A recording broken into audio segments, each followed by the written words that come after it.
Welcome back, amazing business owners. I am so excited for you to hear this episode. We recorded this episode in November. It will air at the beginning of 2021. Why does that matter? Because we're going to talk all about 2020, how it affected businesses, what we are going to look like moving forward. This is the second time I have had the amazing Stacey Harris on the podcast, and I am so honored to welcome her back. We're going to talk about what to do when it feels like you just want to burn everything down, when things feel like they're overwhelming, and what the hell do you actually do with that? I can't wait for you to hear all of this. Before you listen, or after you listen, if you love this episode, can you head on over to iTunes and leave a review? I know that you hear it all the time. I know it sounds silly. I know it seems small, but it is something that means so much to us in the podcast world, and I so appreciate you. So, Stacey and I have an amazing conversation in this episode. It's so funny. I actually don't record the entire conversation when we speak, and I almost wish I would have, because we talk about so many things that business owners face. So instead of me talking over and over again, how about we listen in to the conversation and welcome back the amazing Stacey Harris. Hey there, awesome people. I am Brooke Summer, and you are listening to Business Straight Up, the podcast for creative entrepreneurs to learn, connect, grow, and build the business and life that they dream of. Welcome, let's get going and dive right in.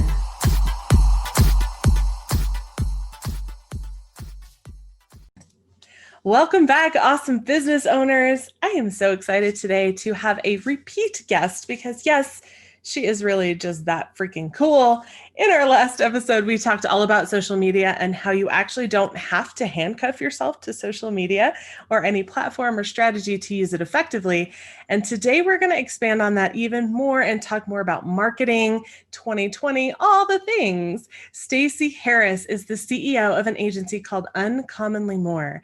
They work with podcasters that want to use their show as a piece of their overall business marketing strategy. Stacey is brilliant in marketing, and every time I listen to her podcast, I find myself going, yes, over and over again. So let's welcome the amazing Stacey Harris. Thank you for such a warm welcome. We're gonna do this every day.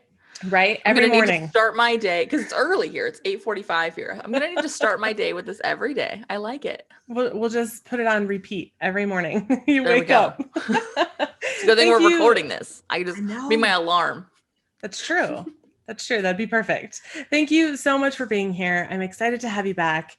We were able to talk on the previous episode all the way back in episode 9, and I know you shared your backstory then. So let's update listeners on what's going on now. What have you been through this year? What are you looking forward to in the new year?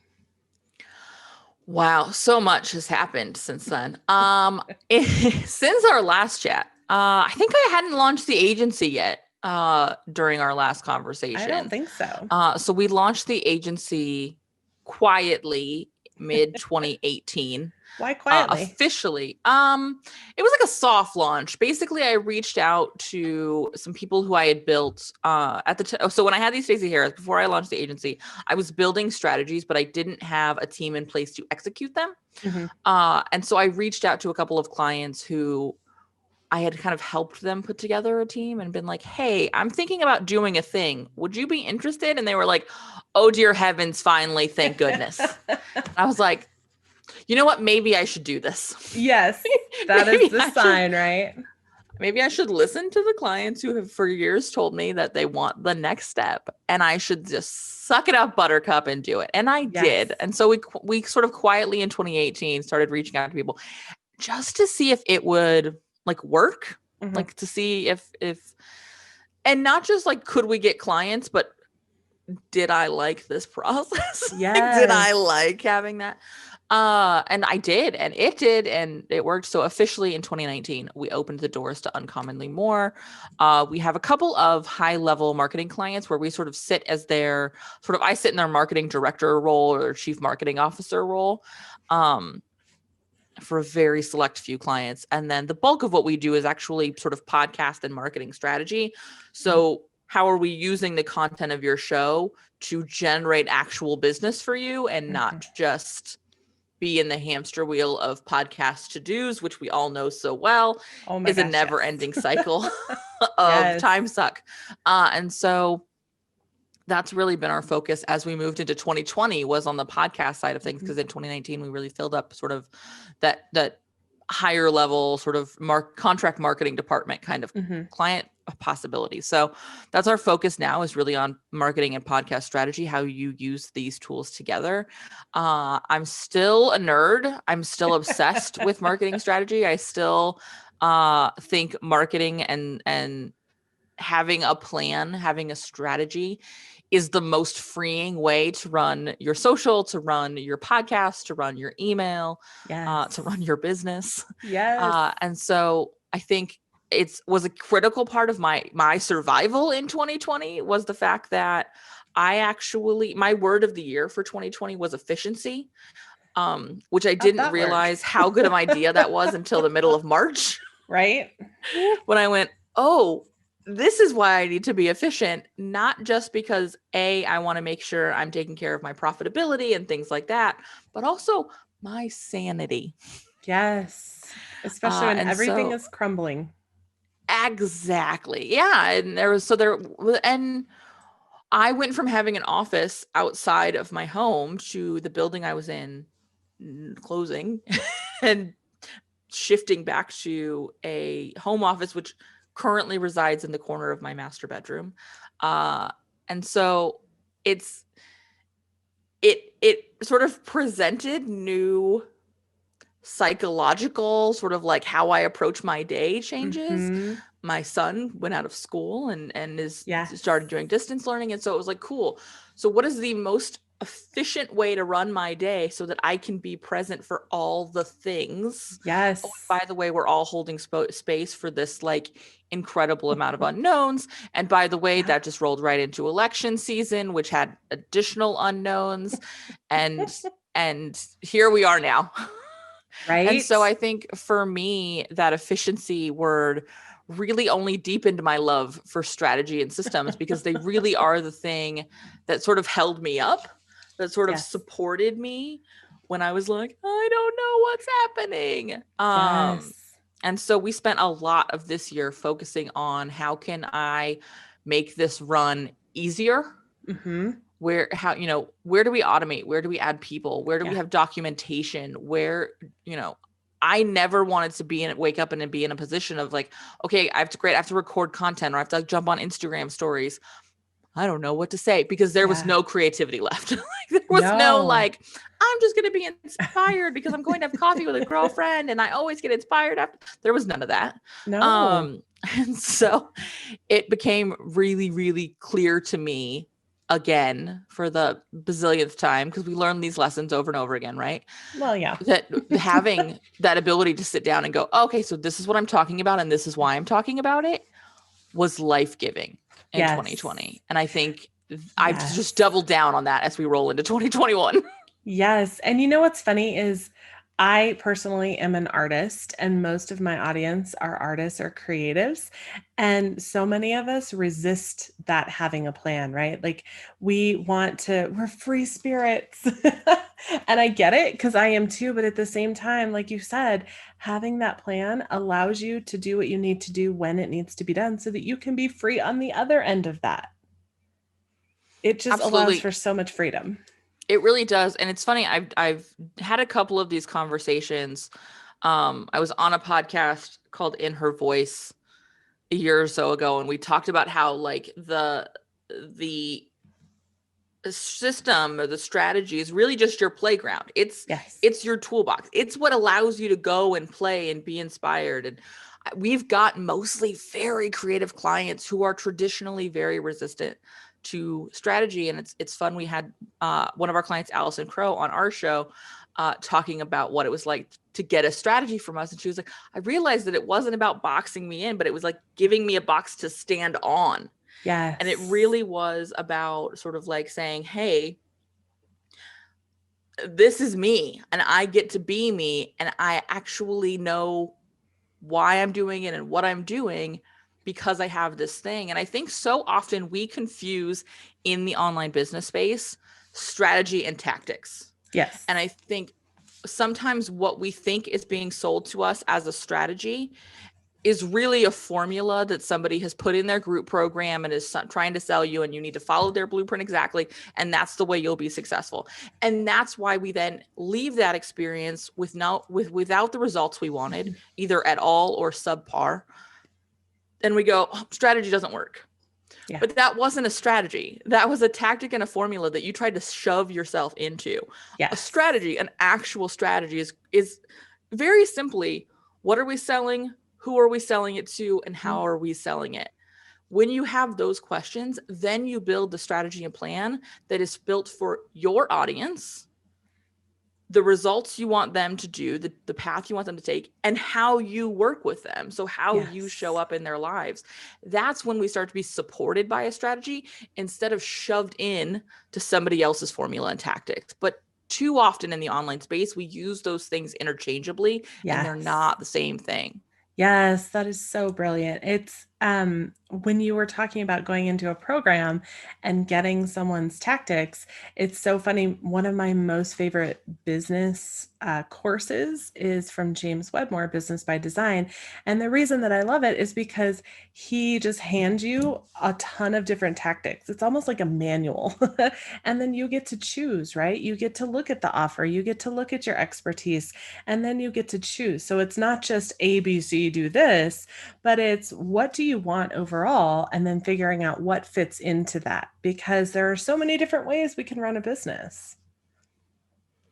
Well, and I think it's so important to realize we have to add our values and our priorities to the conversation when we're choosing what we want to do. Yes. And I think that so often when we try to step into these formulas and these tactics, we forget who we are. You know, I, at the beginning of my business, spent a really, really long time forcing myself to write blog posts because that's what I was told I had to do to be successful. Yes. That's what people were going to consume. I have a degree in audio engineering. I could talk forever. I think we've made that much clear in the 500 episodes I've done of my show. Yes. I can talk about absolutely anything to anybody for any amount of time. But instead of doing that, instead of launching a podcast, I said, someone told me I have to write blog posts. And so I'm going to spend like 6 hours a week writing really terrible blog posts instead of. Which was probably also soul sucking for you. The worst. Yeah. Absolute worst. Here's the deal. There's a way bigger filter between my brain and my fingers than my brain and my mouth. And so any level of like charm and humor that I have is sucked out of my writing. It just is. At about the elbow joint, right? Like on its way. It's like title, bullet point, bullet point, bullet point, close. It's like, cool. That's a grocery list. That is not a blog post, right? Yes. And so it took me working with a coach who was like, why don't you podcast? And I was like, I don't know. I love them. I've always wanted to start one. This was 7 years ago now. So podcasting in 2013 was the wild, wild west. And certainly for female podcasters in the business space. Oh my gosh. And I was like, well, you know, and she was like, let's just try it. And guess what? Yeah. It changed my life. It changed my business. And not the next day, but massively over the last 7 years and 500 episodes. It's a whole different thing. Yeah. And that was because I went, oh, hey, what do I like to do? How do I best express this? How does my audience want to consume it? And that's what I did. And I built my show my way. It's changed over the years. I think that's the other thing is tactics evolve. My show does not look like it did in 2013. Yeah. First of all, objectively, my show was terrible in 2013. Okay. Terrible. I mean, not by 2013 standards, but by 2020 standards. Well, sure. Terrible. And so it was evolved. I mean, I did 2 45-minute episodes a week. when the That's a show launched. lot. That's so much. It's too much. I had one guest episode and one solo episode. And I'm like, but here's also the deal. In 2013, everybody wasn't subscribed to 1,400 shows, That's true. right? There was like 3 podcasts. That's true. And so that helped me a little. But again, I think we were 100, 200 episodes in, and I was like, you know what? We're going to drop down to 1 a week. And then at like 300, I was like, I'm not going to have guests anymore. Yeah. And now I have guests when I want to, but the show has evolved because I've gotten more in alignment with my own current priorities. You know, this 2021 Stacey might want different things than 2020 Stacey wanted. And that's okay. You wanted different things in 2019 Stacey. So we evolve. Yes. I feel like so many of us feel like we have to see something through, right? Like we're committed to it. We have to see it through and finish it. And the reality is that it's okay to change your mind. It's okay to make a decision that's different than what it was a year ago or even 6 months ago. And I think, you know, where we see that a lot is not actually in the podcast space so much as in social media. Sort of taking us back to that conversation we had last time about being handcuffed to social media. I think we stay in social media networks or stay inside of tools inside of social media networks sometimes longer than we should. Yeah. Because, well, it's always worked before. Or because, oh, someone told me to work. I think Facebook groups are a fantastic example of this. I'll be honest. There's not a single Facebook group I'm in right now that I don't pay to be in. Yeah, I can see that. Whereas in 2015, I was in a bazillion free Facebook groups and I was getting money in the bank from them. Yes. I love Facebook groups only because I feel very isolated working by myself. And so that's my water cooler. Like if I'm frustrated and like this morning I dropped something, I spilled coffee on my keyboard, that's where I'll go to say that. See, for me, that's Instagram stories. I need my to Instagram be better DMs. about that. I need to be better about that. I've been growing my Instagram. It's grown by 600% this year. So I've been working on it. But it's just the follow unfollow game that's so common there drives me up a wall. I'm like, why? It's a real thing. Why do you do this? Why? Because someone told them that it was the strategy to grow your Instagram. It drives me crazy. It drives everyone crazy. It's a real annoying thing. But what's interesting though is, again, there's still a reason for you to be there. Yeah. For me, it has evolved, and neither of those are wrong. In fact, both of those are correct.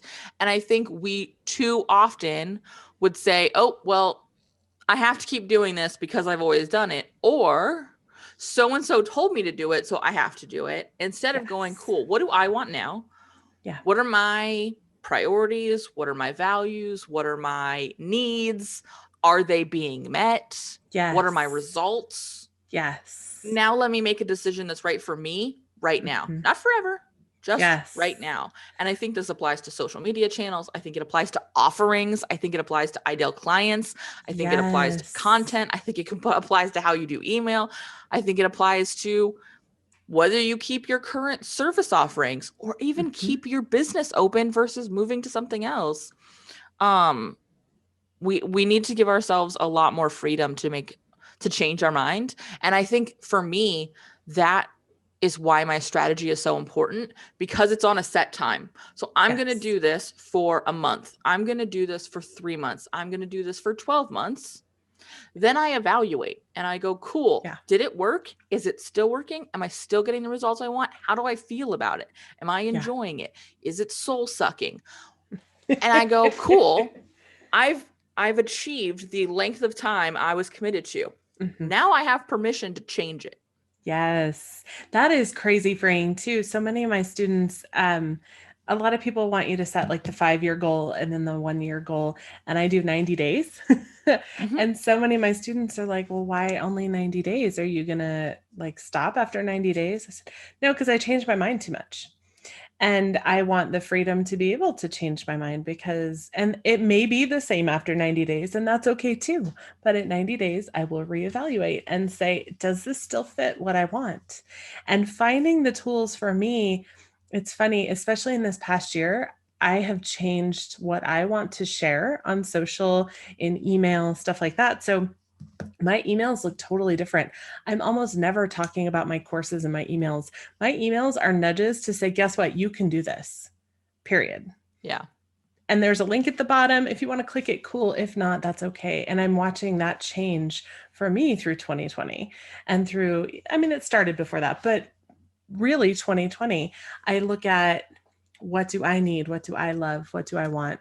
What aligns with me more? Because that's what running your own business is all about, right? Why are you going to play by someone else's rules and not get a paycheck that goes along with that?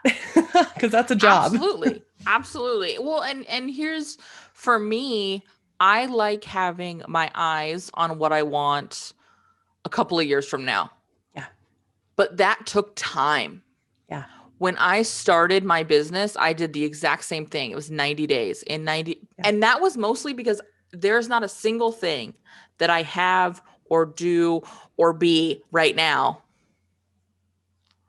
that I was aware of 10 years ago now when I decided to start my business. It was January 2011 when I was like, I want to do something. I don't know what it is. And I literally started my business with the idea that I was going to make a little extra money to put away for my son's education and maybe take us on vacation once a year. Yep. Fast forward 5 years, I had retired my husband from his job. Fast forward 10 years, and I own a multi-six-figure agency. Yes. Now, none of that happened as easy as the words fast forward. No. Let's be clear. No. But none of it was even on my radar as a possibility in that moment. Yeah. And so that's one of the reasons that I don't get too stuck in 5 years, because I'm very hopeful that in 5 years, I'm achieving something that I can't even think about yet. Yeah. I can't even fathom what's happening in 5 years. I'm in complete control of what's happening in the next 90 days. And so for me, I have a plan for 2021. I know exactly what I'm going to sell the whole year. I know what's going to be there. That plan is my foundation. Yes. Then each quarter I go in and I go, cool, this is the focus for this quarter. This is how we're doing this. And when I go and I reevaluate, so when I go to plan Q2 and I review Q1, part of what I'm looking at is I'm going, cool, was anything missing? Yeah. And all built to be a foundation so that when I go, and this happened to me in 2019, I had a plan and I was like, what would be cool? In-person events. And so in 2019, I ran 2 full-day in-person workshops. I ran one in New York and I ran one here in Southern California. And they were so much fun. Yeah. But guess what? When I went into 2020 and my word was efficiency, I knew I didn't want a lot of extra stuff. And so I went into 2020, thank heavens, knowing I wasn't going to have any in-person events. I wasn't going to do any of these events at all. Yeah. But if I had gotten some crazy idea, what ended up happening was, guess what? I ended up doing those events virtually inside of other people's masterminds. Yes. Which was something I didn't know I had even thought of when I ran the in-person, right? Yeah. And so because I had that foundation of a strategy, I had the marketing and I had the promotions and I had the recognition out there so that when I had the crazy idea, I just ran with it because I had that strategy foundation. Yes. But never was it, okay, so I know exactly what I'm going to do day by day over the next 5 years of my life. That's too much pressure. It is. And then you feel locked into it.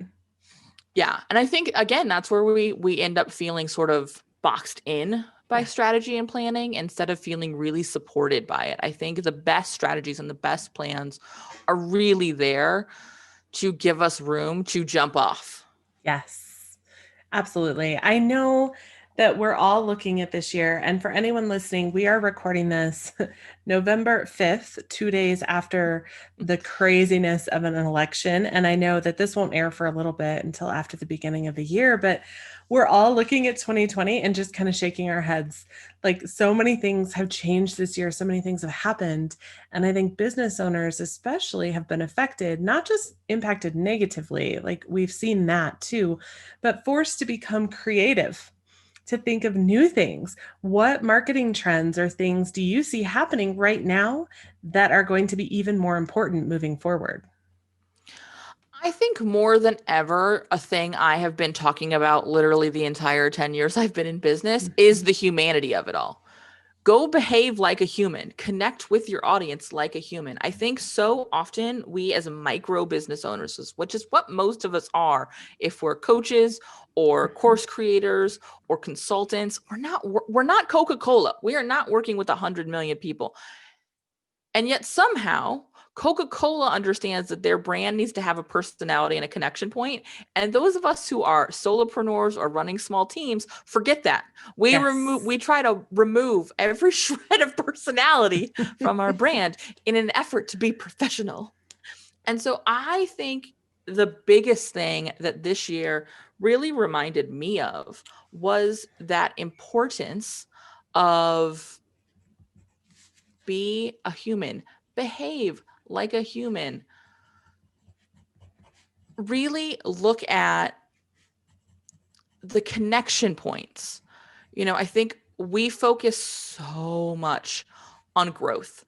We focus so much on more followers, more money, more sales, more site visits, more downloads, more insert thing here. Yes. And we forget that each of those things are a point where a person said yes to us. Yes.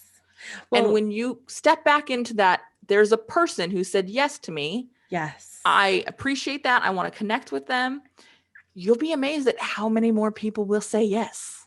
Someone told me recently, if you only have, and I tell my email students this, if you only have 5 people on your email list or on your social or whatever, if you're not fully showing up for those 5 people, why would you get more? Like, why would more even come to you? Because you need to be fully showing up for the people that say yes to you, because you are able to serve them in a way that could impact their lives and long-term change the world. And it can be really hard, I know, for me to believe like changing the world through email marketing, really, like, because that's what I teach, right? Email marketing, website strategy, SEO, all that good stuff. That's not changing the world. But the reality is that when I teach a business owner to stand up and be seen in their marketing, that it could potentially change maybe 5 people that they're working with, which then could potentially change another 5. It's a ripple effect. Mm-hmm. I love that. The other thing that sort of reminds me of is I can't remember who told me this, but a coach somewhere along the way said, I think I was complaining about the size of my email list, and they're like, so if you had 100 people in a room, would that seem like a lot? Right? If you had 100 people in your house right now, how would that feel? And I'm like, oh my God, that would be overwhelming. Cool. You currently have 100 people who have said yes to you and shown up in your little internet house. Yes. Why are you ignoring them and trying to find 100 other people? Right? Yes. We have to show up for the people that are there already. And I work with so many photographers, service-based business owners who are like, well, I only have 2 clients. I'm like, then you know what? You go out and you kick ass for those 2 clients that you have, because when you show up fully for them, then you're going to see more start to come in. And I think there's that same ripple effect. Those 2 people tell 2 people, tell 2 people, tell 2 people. My favorite referrals are the ones that actually come like a couple legs out. Yes. Sorry, guys, but a couple legs out. I had a sales call with a podcaster this week who is a friend of a client of one of our clients. I'm like, this is the best. Like, that's awesome. It wasn't even direct, man. Yes. Like, and you never know where those are. And guess what? That starter connection to you, that closest link to you, when we're playing like 6 degrees of Kevin Bacon here, like they may not even be a client. They may be somebody you met in a Facebook group. One of my favorite clients, one of my favorite humans. I'm actually a client of hers as well. Like, we have the most tangled, wonderful relationship.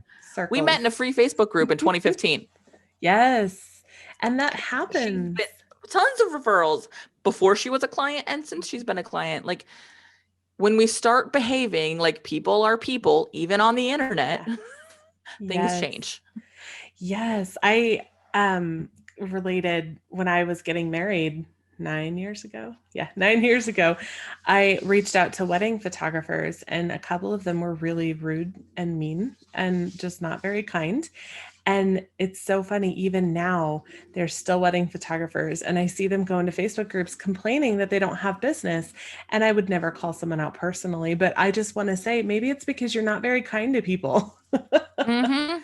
We always remember you Yep. never know who you're talking to, and being kind to someone and essentially just reminding them that they matter to you is so valuable. Well, and I think it's always worth remembering, especially in those sort of in-person, oh, I think even online, but especially in those sort of in-person service-based relationships like a photographer, it is a whole lot easier for you to remember for me to remember when I've had a negative experience with someone Oh than my gosh, and yes. we are all more universally more likely to Yes. share a negative experience with a friend than Yes. a positive. Now, I very consciously try to change this about myself. Mhm. I'm somebody who's like, I just want to say I had excellent service today. Thank you very much. Like, this was Yes. great. The food was great. You did a great job, whatever it is in whatever instance, because I do know that we're all more likely to call the manager and complain than we are to call the Yeah. manager and be like, you know what? So and so at the hostess stand is the best person ever. Yes. And so I think, especially in those instances where we start treating potential clients almost just like check boxes, and it's just like, I just need to get through this conversation so that I can get to the next conversation so that I can get paid. Mm. It's a whole lot easier for clients to remember that than it is for them to remember like, oh my God, it was amazing. Or even worse, it Absolutely. was fine. It was good. I ended up with wedding photos and they're great. Cool. Yeah. Yeah. That's even less helpful. But I want to create evangelists. I want people Mm-hmm. that will go out and say, oh my gosh, you have to hire her, and here's why. I Yeah. don't want the people that are like, yeah, it's okay. It's great. And I Yeah. actually, in the photography side of my business, I tell my clients that, like, look, this is what I want. I want you to feel so amazing about this entire experience that you will tell your friends. So if you're not feeling good, I want you to tell me. I've gotten I to the think, point where I'm very straightforward with them. you know what? I love when someone tells me, I want your feedback, because it's Yes. really easy to be like, well, I don't want to criticize. Yes. When in reality, what we view as a criticism is often the person's just like, no, you just need to tell me what you want and I will deliver it. Now, don't be crazy. Like that's dangerous with brides, maybe to Yeah. say that. But no, I think so often I'm just like, if you just tell me what you want, I'll do it. Like especially because oftentimes you think whatever you want is way more complicated than it actually is. And I'm like, I Yes. can do it. That's literally a checkbox. I can do that. Yes. That is printing this out in a different version. Like this Yes. is actually an easy problem to solve. I don't know it's a problem until you tell me. And it's not even a problem so much as like, Right. hey, I have a coach, Tara Newman, who's a good friend of mine. Uh, my favorite Tara-ism that runs through my head on repeat is the fastest way to manifest something is ask for it. Right. Just tell me what you want. But how many, and I think, we could talk about generationally women not speaking up, all of this stuff, but how many of us don't ask for what we want? And then we're like, well, we didn't get it. Well, of course you didn't get it. You didn't ask for it. And I think as business owners, we should be better. Like, as somebody who provides a service, I should be so aware of the fact that I can't give you something you don't ask me for. Yet, Yes. I'll go be a customer and I'll be like, I really wish that they would just, I don't know. I don't know why I'm into restaurants right now. Probably because it's COVID and I Because we can't go to can't them. go But I'm there. like, if they would just bring me a side of guacamole, that would be like the best thing ever. And then I'm like, I could just ask for a side of guacamole. You could. It's true. They're not psychic. But like, as a service provider, I'm constantly being like, just tell me what you want. And then Yes. as a customer, I still run into this where I'm like, well, I don't want to be, Yes. they know that these chips should have come with guac. Yes. Yes. But they may have forgotten. It happens or like We're the human. table next to you didn't want guac. And so they just Yeah. brought out like whatever the thing is. It's a terrible example, but No, but we do the yeah, same it's thing. easy. It's so easy to forget. And so I think, Yes. and that's why as I look at marketing in 2021, as I look at the decisions I'm making, as I look at my business plans, as I look at where I'm investing, I'm reminding myself of like, just keep it basic. Who am I talking to? What am I selling them? And how am I selling it to them? And if I can come back to those questions, then I can have really open conversations with the right people about what they want as I plan on what I'm going to offer them. This year. Yes. I think that if we come in and we have that foundation of simplicity and like, hey, this is what's going on. You're who I'm talking to. What can I get you? Yes. It becomes how can I help exponentially more simple. Yes. How can I help you? And when you don't know, well, first of all, when you don't believe that you're actually helping someone, because so many of my students run through that too. They're like, it's no big deal. Like, no, it's not a big deal. I'm like, yes, it is a big deal. What you offer matters. What you do matters. And until you step into that, you're never going to believe that what you do is actually beneficial to someone. So why would you offer it to them? We talked about this before we started recording. My agency offers podcast production services. That's the bulk of what we do, is we help clients run their show. So they record raw audio. We do everything up until, hey, here's your audiograms, your show notes, everything's scheduled. Here's your website page. It's up in the podcast player. And we do all the stuff that's in the middle. I have a degree in audio engineering. So I edited my show and did all of the pieces for 6 years on my own. Callie, who is my right hand at the agency, she's our operations person. She goes, when are we going to have the team start doing your show? And I was like, I hadn't actually thought of that. I was like, it's easy for me to do. And then we ran into an instance where like, I just did not have the time. I was like, I have 3 hours. Cool. I can batch these 4 episodes for next month. But I have no time to actually do production. Yeah. And Callie's like, well, let's just have the team do it. When I tell you that I did not realize how awesome our services were until I was like, why did I ever do this myself? I mean, there was I obviously needed to do it myself for a while. Actually, there are reasons, lots of times where podcasters need to do it themselves. If you're just starting a show and you're not even sure it's going to work or you're going to like it, cool. Minimum viable product. You do you. There are going to be seasons. But I'm like, now I understand why our clients like us so much. Now I understand whatever, like, because I was like, okay, it's podcast production, settle down. This is not life-changing. This is not business changing. And I'm like, oh, wait, we just added X amount of numbers to your life again. Yes. We just added space, because the things that are simple to us are not simple to other people. Yes. And even when they're simple to us, if you can take off just another thing that's on my to-do list, you're giving me the greatest gift, because I can make more money. I always end up with money. It's fine. I cannot create more time. So if you can give me time, you are like the goose that laid the golden egg. I am into it. But it's so easy when it's easy for us to fall into but it's just this. It's just XYZ. It's just podcast production. It's just podcast editing. It's just a 1-hour strategy call. It's no big deal. And it's like, no, actually, the insights from that call changed how I sold something and netted me X amount of dollars or X amount of time. Yeah. That's impact. And we forget about that part. Today's episode is brought to you by the new and improved mentoring program with Business Straight Up.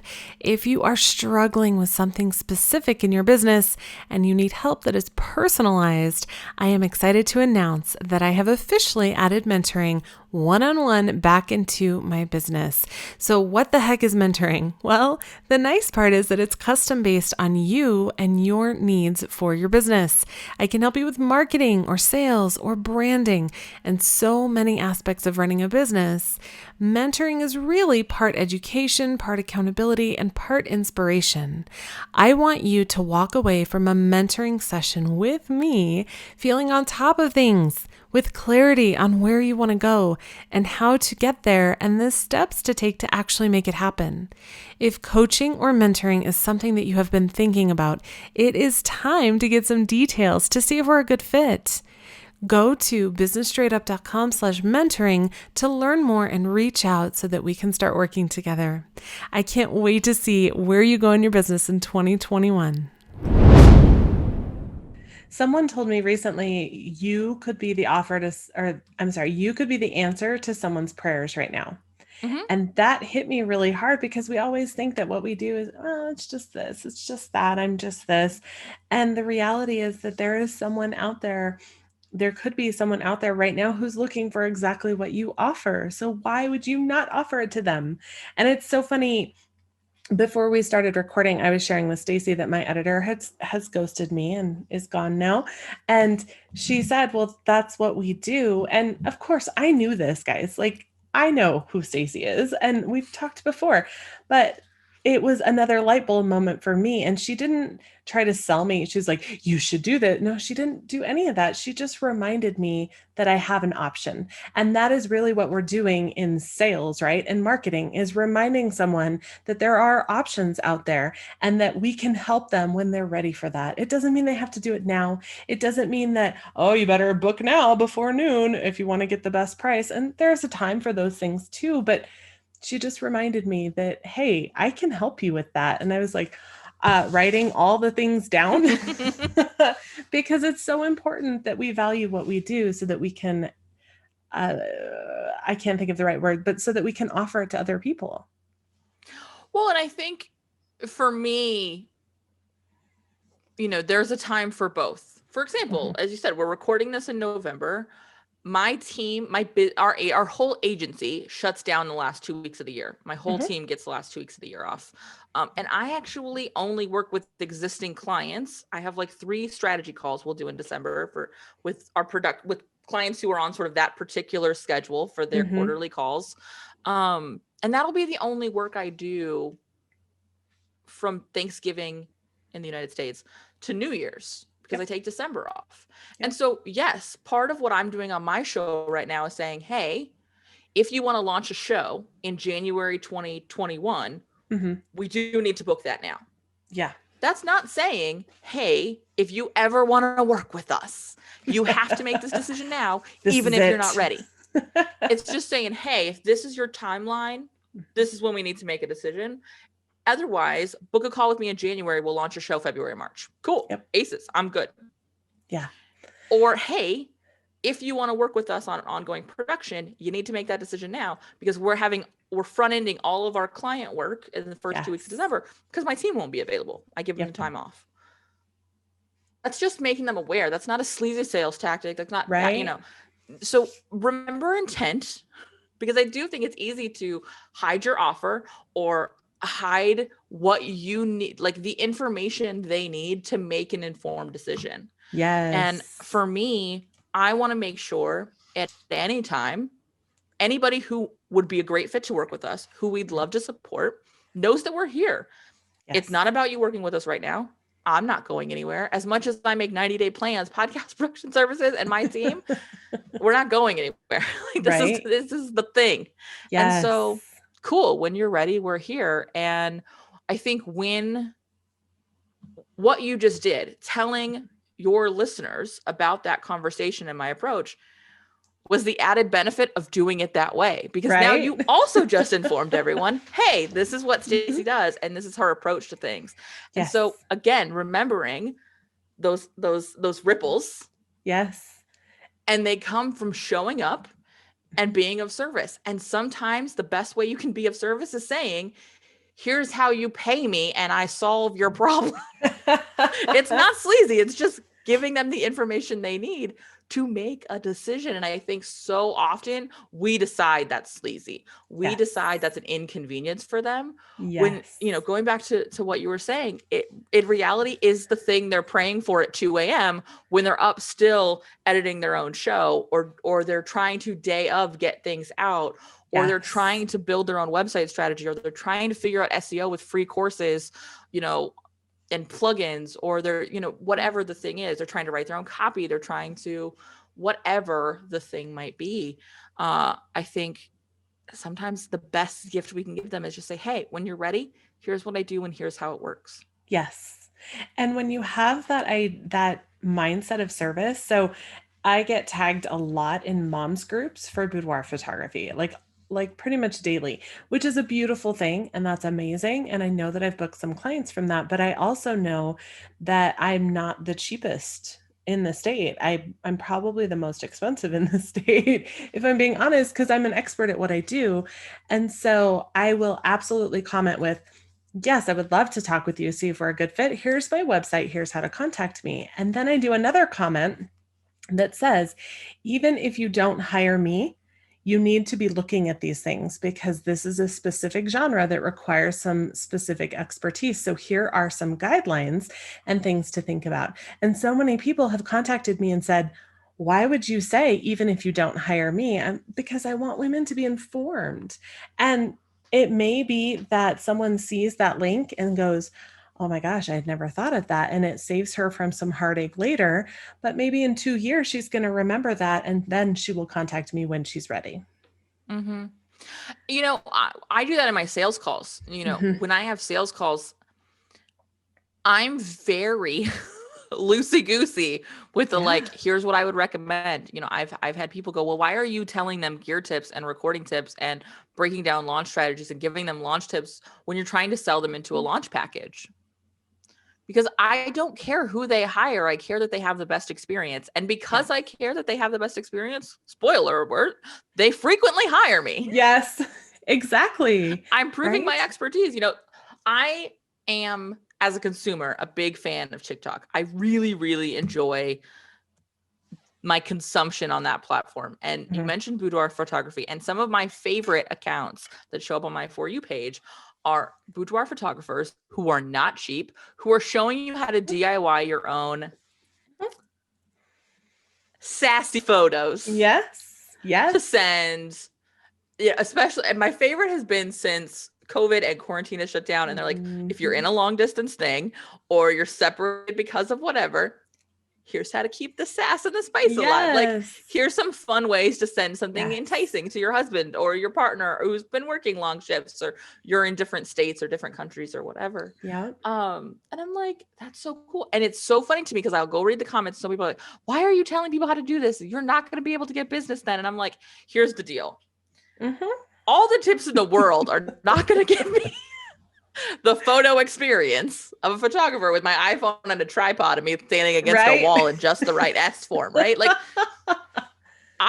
No one is that good. No. And it's a totally different experience. Exactly. Well, and for me, me DIYing is an experience for them. Me going to see you is an experience for me, but that's a whole other conversation.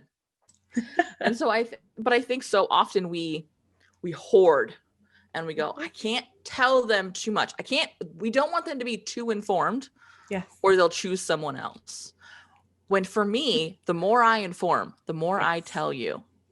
It's not about me needing to be smarter than you. It's not about me saying, no, I know all these things that you don't know. Just let me handle it. No, my best clients are my most informed clients. Absolutely. They understand what I do. They understand why I do it. They understand. That's why when my clients come to me and they go, hey, I think we should do XYZ. And I go, that's a terrible idea. Let's do this instead. They go, oh, that's great. Let's do it. Yep. Because I have built trust because I have informed them. And you're the expert. So yes, inform. The better informed they can be, the more likely they are to make the right decision, especially when the right decision is you. And then you can avoid the terrible clients too. Oh, for sure. Oh, man. Clients who think that I'm going to have the same experience if I take a selfie and I lean against this wall in just the right position, I'm going to get the same result. So I don't value your time. I don't value your experience that you're creating. Yes. And those are soul sucking. Oh my gosh, they are. Even if they're the nicest people ever, it's just so draining. It doesn't matter. It's so draining. It's so funny when we were talking about marketing and just reminding people of what you do. There was one of my favorite books from this year by Ash Amberger called The Middle Finger Project. She talks about how with marketing, you're just leading someone to a decision. You're not leading someone to say yes. You're not pushing someone saying, you better buy. You better buy, you better get on that, you better get on that, because that's annoying as hell. Like we've all been in those situations. You're just reminding someone, hey, this opportunity is available. This is how I can help. I do only have so many spots left for December, but if you're not ready, it's cool. It can wait for a couple months. Mm-hmm. I'll have new spots in February. Yep, absolutely. I think that's And so valuable. I frequently say, if anyone who's listening right now has ever listened to my podcast, just stay with me because you for sure heard me say this before. Mm-hmm. We all, as business owners, as service providers, have precisely one job, and that is to get someone from problem to solution. Mm-hmm. And the way we get there is lots of little steps. It's them finding us, them recognizing they have a problem, because that doesn't always happen before they get to us teaching and informing and moving them through our marketing materials, whether that's social or content or email or whatever it is. Mm-hmm. The sales conversation and the actual doing of the work are all in the last like third of this journey. Yep. From problem to solution. And none of us want to talk about those first 2/3, but they are an actual service. I've got a podcast that by now will have come out. It came out, by the way, it came out in November, so go find it. But I talk about why I treat my podcast like my most premium offer. Mm-hmm. No one, precisely no one, pays me to consume my podcast content. However, I treat it with as much, if not more weight than services we provide where we have clients paying us $30,000 and $40,000 and $50,000 a year. Yeah. Because my podcast is the first 2/3 of that job. Yes, that's your primary content. And like you were talking about earlier, that you didn't like doing blog posts.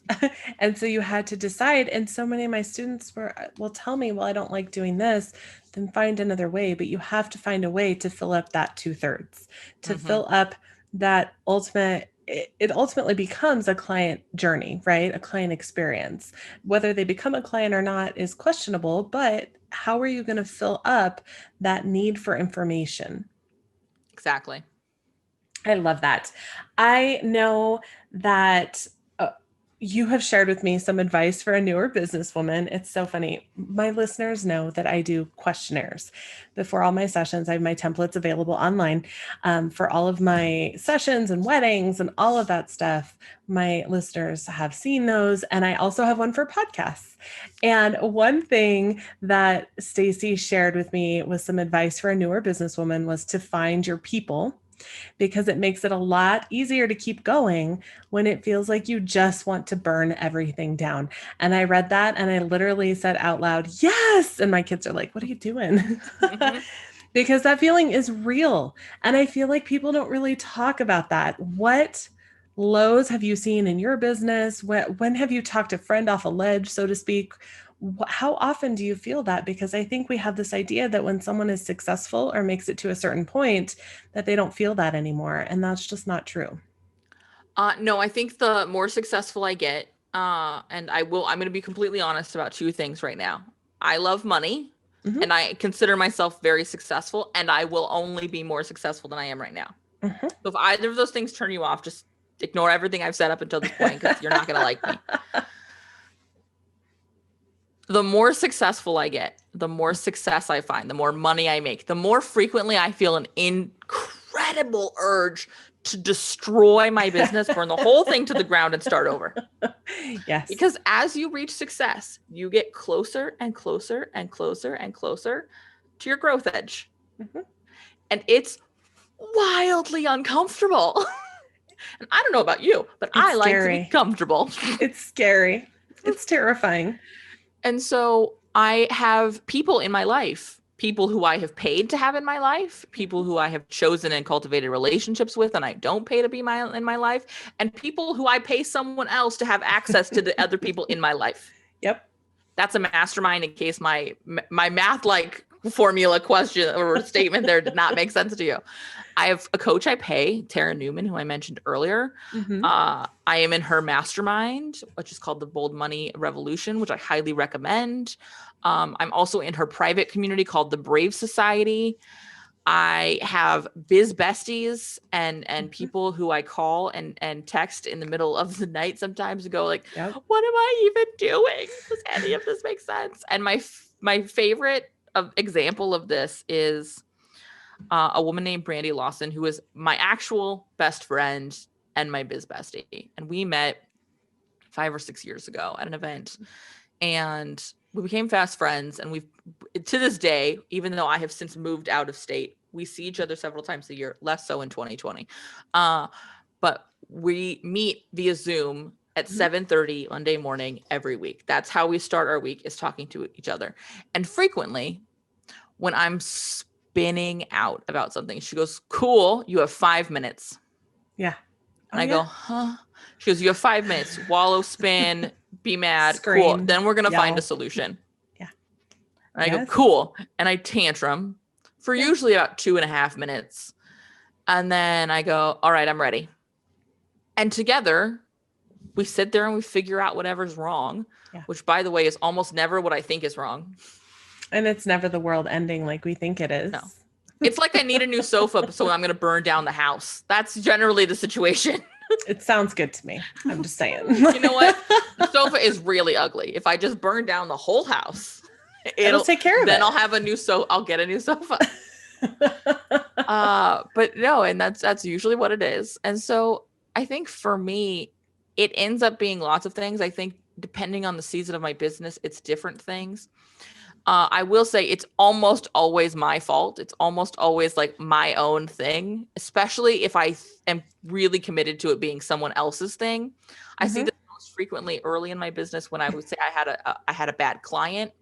It wasn't a bad client. I had not set good boundaries. Yes, and expectations. Or expectations, yeah. Or I had set expectations that I did not want to meet. Oh, that's hard. Like availability. Yeah, be careful, guys.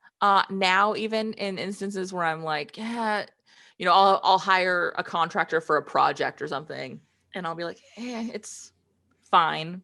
Paid a lot of money for it to be fine. Yeah. That's irritating. They should have done XYZ. And the people in my life, my person go, "Cool. What did you ask them to do? Yeah. What did you tell them you wanted?" Yes. Like we were talking about earlier. And I'll go, "Oh, I guess I didn't tell them that I needed." And then I go back to the contractor and say, "Hey, could we do X?" And they're like, "Yeah, here." And they just hand it to me. Yeah. I'm like, cool.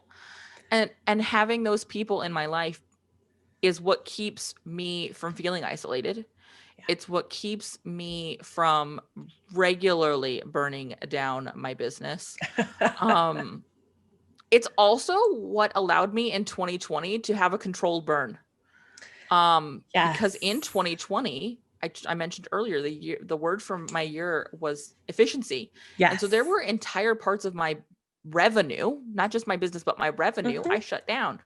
I ran a training membership site for social media. We probably talked about it in episode 9 of this show, called Hit the Mic Backstage. Yep. That I closed this year. I closed it in, I think, February or March of this year, which I actually didn't remember until we had a call in my mastermind in December. And they were like, what did you release this year? And I was like, I don't know. And Sarah was like, didn't you have a membership at some point? I'm like, oh my God, that was this year. Yes. I forgot.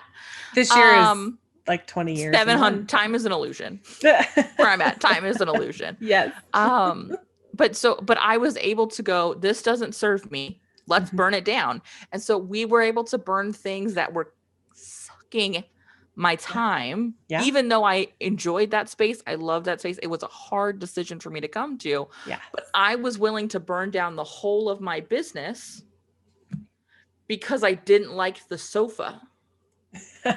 So instead, we just got rid of the sofa. Yes. And I had enough space in my brain to not want to burn down the house. Yes. Because I was trying to do too much. I was trying to be too many people and places at one time. In the infancy of the agency development of part of my business. And so I think having people has really allowed me to manage my instinct of isolation, which is absolutely my instinct. I hate everything, so I will just go do everything myself and be alone. Yeah, which is real bad for an extrovert. Yes. And I'm going to burn down the house because I don't like the couch. It's not a good plan. It's like saying I don't like my nail polish, so I'm going to chop off my arm. There's a better way. There's But a then you better get rid way. of the nail polish. Yeah, I'm like, or we could just close this one thing. That Right? seems like a better solution. And so for me, I think I we joked when I re-signed up for the mastermind, because I've been in Tara's mastermind now. 2021 will be my third year in her program. Mm-hmm. And when I re-signed, I go, I'm not allowed to do business unsupervised because I'm not.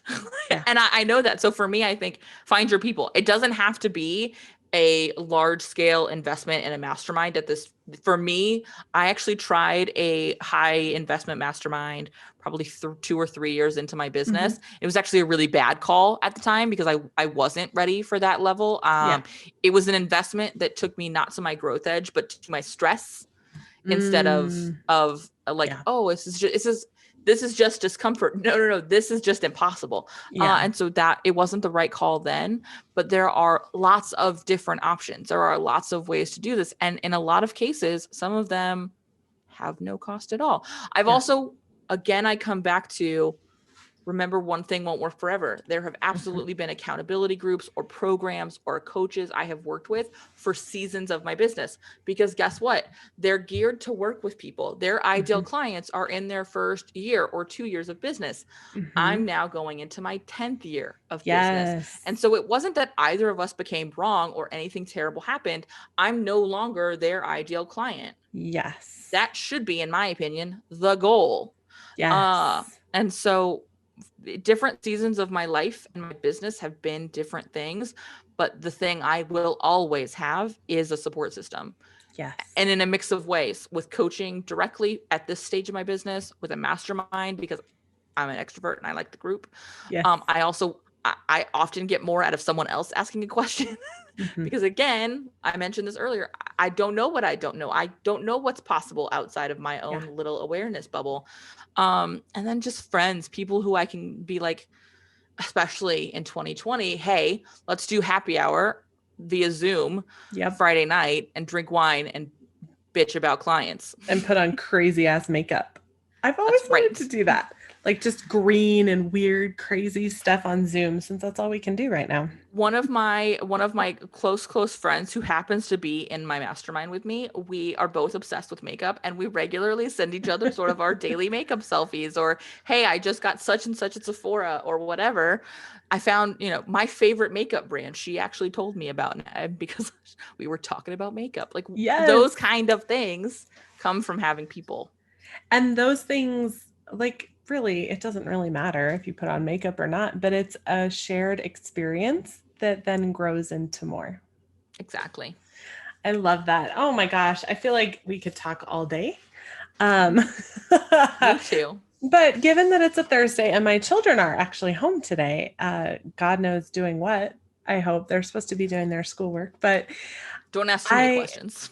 I know they're being quiet, so I'm just going to let it go. But I do need to cut this short, which makes me sad because really I could talk marketing all day, especially with someone that gets it. And I have a mastermind group that's 6 of us that are all kind of on the same level of our business. And I think that's important. And there are people that are ahead of me in there too, which is also important because you don't always want to be the one that's the most advanced. That's not how you grow. That's not how you learn. And it can be at times, but overall you want to see the next level and you want to see where you can go and what is possible and what you can do. So I could not agree more. Thank you so much for being here today, Stacey. Your marketing insight is so valuable and I appreciate your time. For anyone listening that wants to know more about you, that wants to listen to your show, where can they connect with you and learn more? Absolutely everything is over at uncommonlymore.com. I appreciate you having me. I always feel extra special when somebody invites me back for a second episode because I was like, cool. It didn't sound crazy in the first one. No. So yeah, everything is at uncommonlymore.com. You'll find our social. We do this for a living. So everything is Uncommonly More or the Stacey Harris for like my personal stuff, but the agency stuff is all at Uncommonly More, but everything is there. Awesome. To all of the listeners and awesome business owners that have joined us, thank you so much for pushing play today. Your earbuds, maybe you're walking the dog, taking the kids to school, putting the earbuds in so you can ignore their fighting, whatever it is. I am truly honored that you pressed play and spent this time with Stacey and I. If you are someone that loves to help other people and you know of someone that might just need this nudge today and you're like, my friend is struggling, she needs to hear this, please send it to her. I know Stacey and I so appreciate your shares. And if you're listening to this and you're like, Brooke, this is amazing, I need more of this in my life, how can I thank you? I have a way that you can thank me. I came up with one. If you can head on over to iTunes and leave a review, I would so appreciate it. I know it takes a little bit of time, but I really, really appreciate it. It helps me know how I can better serve you and what you need. And it also helps me get amazing guests like Stacey. So pause now if you need to, leave a review. And if you take a screenshot of your review before you hit submit, because afterwards they go into la la land for a little bit, email it over to hello@businessstraightup.com. I have a free gift for you.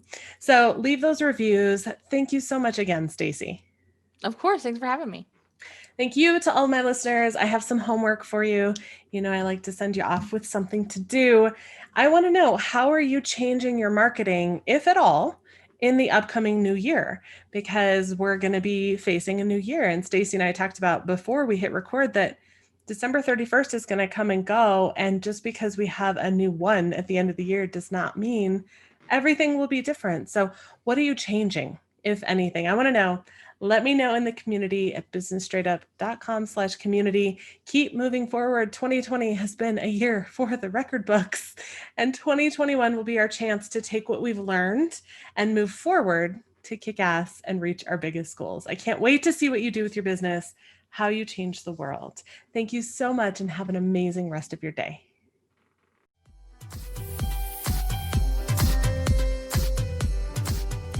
Thank you so much for listening to Business Straight Up. I'm so glad that you could join us today. Check out the show notes for this and all of the episodes at businessstraightuppodcast.com. And I can't wait to talk with you again. Have a great day.